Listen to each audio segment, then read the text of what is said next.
Good morning, I'm Roxanne Gorman, partner with Perpetual Private, and I'm here this morning with Renee Condylis, Senior Financial Advisor, and we are discussing the 2025 federal budget. This budget was certainly seen as a pre-election budget with an election date due to be announced imminently.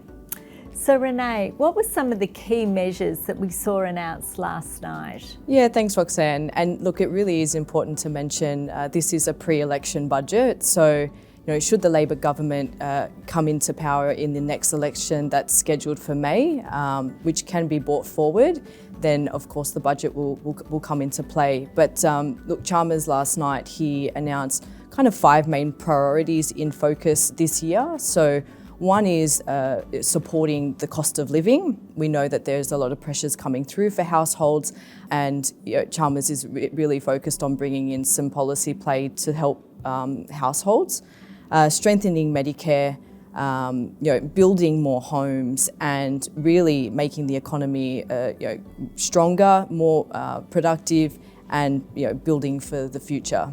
Well, there was certainly a raft of announcements last night, and one other announcement that really caught us quite unaware was this reduced tax rate in that bracket between $18,000 and $45,000. Can you tell us a little bit more about that? Yeah, that's right. I think a lot of us watching it last night was surprised to hear about the tax cut for all workers. And as you mentioned, in looking at and reviewing how that actually does come into play, the tax margins will be applied is from 16% down to 15% for the bandwidths of 18 grand to 40K.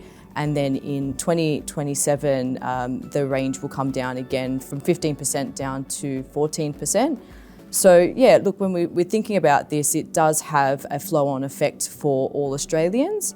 Also, notwithstanding, in focus for our clients is the concessional contributions. So, in reviewing what the concessional contribution is, we would need to understand how that affects their tax margin, given that will change with this tax rate cut.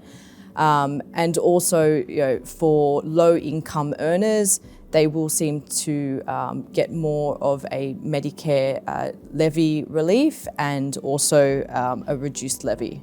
So talking about relief and reducing things, and obviously we've already touched on the fact that this is a pre-election budget, there was a very big focus on cost of living relief.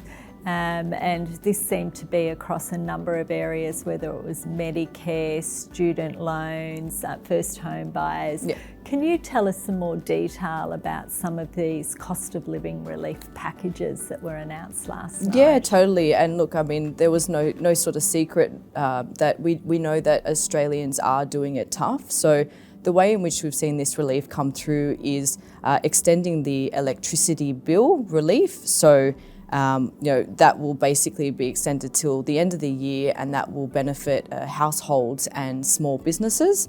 As part of the cost of living reduction, we're seeing about a 20% reduction in HECS bills for students. We're also looking at, Chalmers mentioned in supporting young Australians buying their first home is extending the first home buyer scheme. So what that will look like is about, the first home buyer will come forward with 2% of the deposit, and the government is looking to bring forward 40% of the mortgage. Bulk billing will be boosted and broadened, so that is including an $800 million package to support women's health, and also a PBS.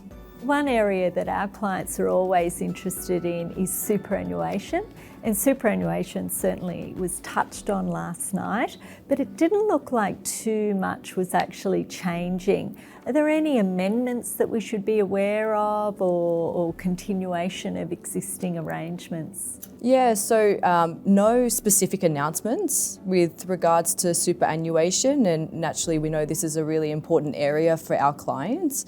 But it is really important at this time to recap and revisit as a reminder what those concessions are. So for the transfer balance cap, that will be increasing this financial year. So currently it's $1.9 million, and that's increasing to $2 million.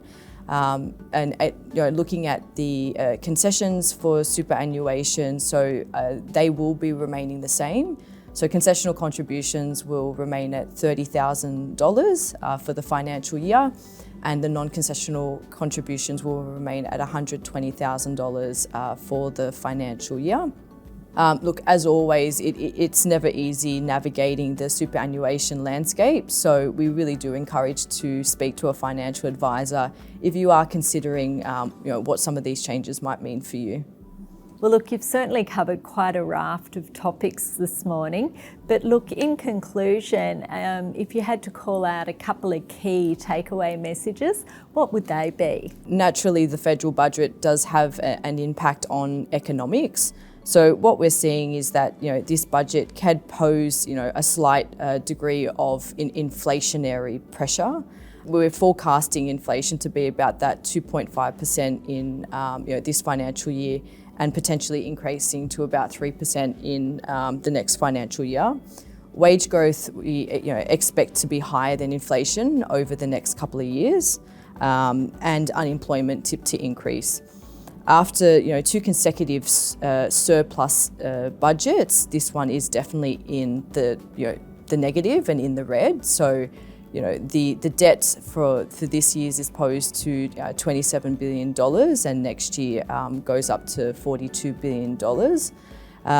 Naturally, with the budget, this does pose some challenges for the RBA in their view of trying to contain inflation. So this could be somewhat stimulating for the economy, which is great, but with that could also pose some potential increases in inflation. So I don't think the RBA will be too hasty in reducing rates, and we suspect that they will probably remain at hold when they next come into review. And look, finally, Roxanne, it would be really remiss of me not to mention some of those other winners and losers in this federal budget. So it seems that the brewers, the pandas, and the spies are up. But the consultants will be getting a bit of a cut-off, and vape sellers will be feeling the heat.